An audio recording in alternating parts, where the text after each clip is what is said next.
क्या कहते हैं दरवेश, अंदर जाने का कोई और तरीका हो सकता है? जिस दिन बाबा उरुद शहीद हुए बिखर के रह गए हम सब लोग। बिस्मिल्लाहिर्रहमानिर्रहीम।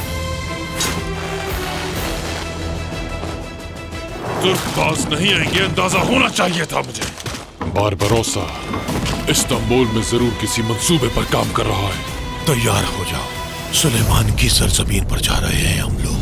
खैरुद्दीन जैसा बहरी कज़्ज़ाक़ क़वाइद व ज़वाबित से नावाकिफ है, अमीरुल बहर तो दूर की बात, वो तो सुल्तान मुअज़्ज़म का मुलाजिम बनने के भी लायक नहीं है। निशाना लो, गोली चलाओ।